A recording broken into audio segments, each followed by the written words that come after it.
मुंबई में malaria dengue का कहर, बीएमसी की तैयारी पर उठ रहे सवाल। मच्छर बढ़ रहे हैं या बीएमसी की लापरवाही कहें? आखिर कब रुकेगा बीमारी का कहर? मुंबई वो शहर है जहाँ कभी रुकता नहीं, लेकिन मानसून आते ही मुंबई में कई इलाकों में ऐसा खतरा जरूर बढ़ जाता है जो दिखाई नहीं देता है, लेकिन हर साल हजारों लोगों को अपनी चपेट में ले लेता है। मच्छर आए दिनों, बारिश का समय चल रहा है, मलेरिया, डेंगू और दूसरी वेक्टर बॉर्न बीमारियां जैसी गंभीर समस्याएं उत्पन्न हो रही हैं। सवाल ये है कि मच्छर पैदा क्यों हो रहे हैं? सवाल ये नहीं है। सवाल ये है कि हर बार मानसून से पहले बीएमसी को पता होता है कि मच्छरों से होने वाली बीमारियां बढ़ेंगी, तो फिर बीमारी बढ़ने के बाद ही इंतजाम क्यों तेज हो जाती है? आखिर बीएमसी का प्लान क्या है? क्या फॉगिंग ही मच्छर पर नियंत्रण कर सकता है? यह इसका पूरा प्लान है। क्या एंटी लार्वा अभियान जमीन पर उतना ही प्रभावी है जितना सरकारी कागजों में दिखाई देता है? और सबसे बड़ा सवाल बीएमसी मुंबई में कि अगर बीएमसी लगातार सर्विलांस, फॉगिंग और एंटी लार्वा कार्रवाई कर रही है, तो मलेरिया के बड़े मामले क्यों बढ़ रहे हैं? मामले बढ़ते ही जा रहे हैं मलेरिया के। और वहीं पर जुलाई में मलेरिया के मामलों का अगर बात आंकड़ा देखें तो बहुत ही उछाल आया है। बीएमसी के आंकड़ों के मुताबिक जुलाई 2026 में मुंबई में 1380 मलेरिया के मामले सामने आए, जबकि जून में करीब 655 मामले दर्ज किए गए थे। यानी एक महीने में आंकड़ा दोगुना कैसे हो गया? ये कहानी सिर्फ जुलाई तक सीमित ही नहीं है। जनवरी से लेकर 14 जुलाई 2026 तक मुंबई में कुल 3681 मलेरिया मामला दर्ज किए गए। पिछले साल इसी अवधि में ये आंकड़ा 3115 था। तो यानी इस साल में करीब 18% की बढ़ोतरी हुई है डेंगू की बीमारी में। तो अब बीएमसी से सवाल तो बनता है कि आखिर हर समय हर सीजन में मालूम है तो फिर बाद में तैयारियां क्यों होती? जो आंकड़े लगातार चेतावनी दे रहे हैं, तो क्या मानसून से पहले मच्छर नियंत्रण अभियान को उसी अनुपात में मजबूत किया जाना चाहिए था? वार्डों में मामले, लेकिन पूरे सवाल पर सिस्टम है कि उपलब्ध वार्ड वाइज आंकड़ों के अगर ई वार्ड में 64 मलेरिया मामले दर्ज किए गए, तो वहीं पर इसके बाद और भी मामले दर्ज किए जा रहे हैं। डी वार्ड में 22 मामले मिले, सी वार्ड में 19 मामले मिले, ए वार्ड में 17 मामले मिले और वहीं पर बी वार्ड में 9 मामले मिले। अब सवाल ये है कि जिन वार्डों में मलेरिया के मामले सामने आ रहे हैं, वहां मच्छरों के ब्रीडिंग साइट्स की पहचान कितनी हुई है?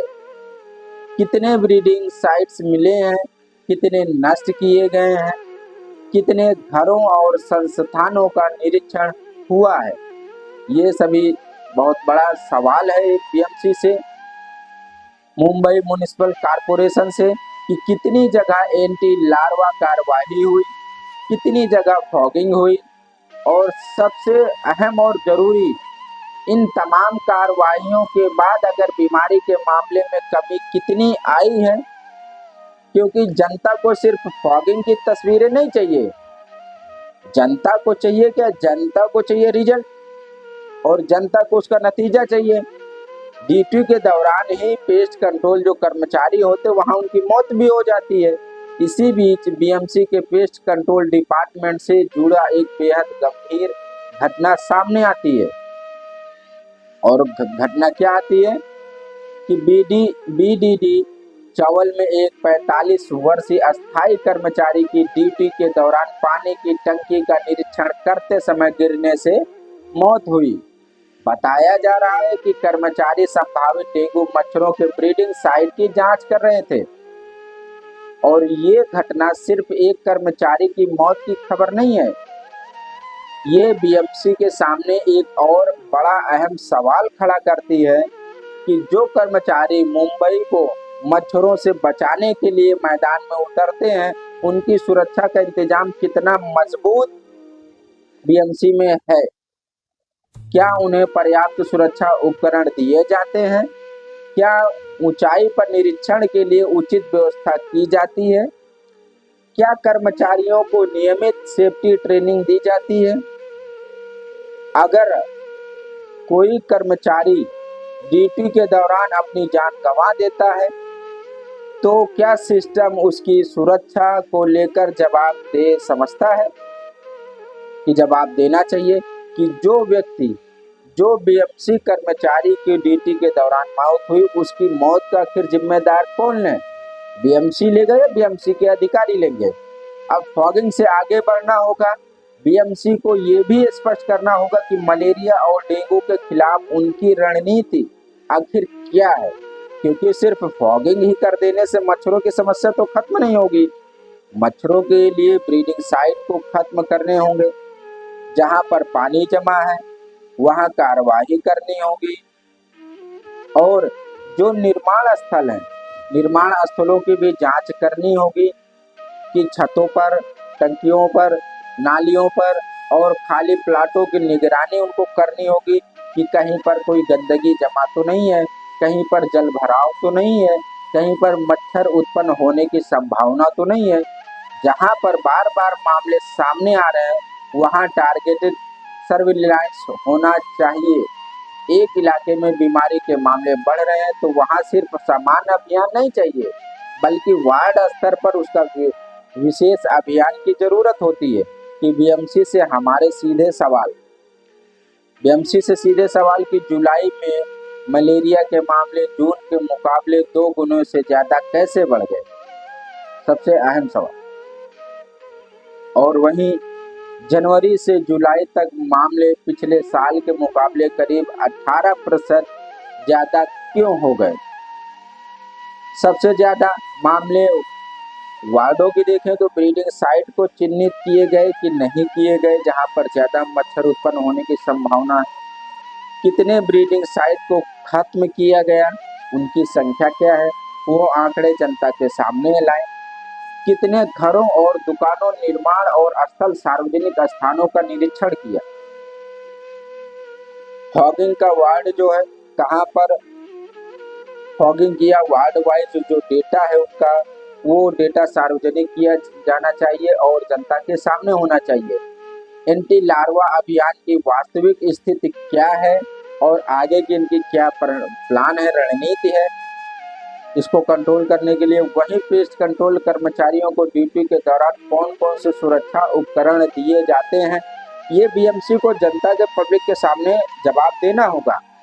बीडीडी चवल में कर्मचारी की मौत की घटना की जांच में क्या सामने आया?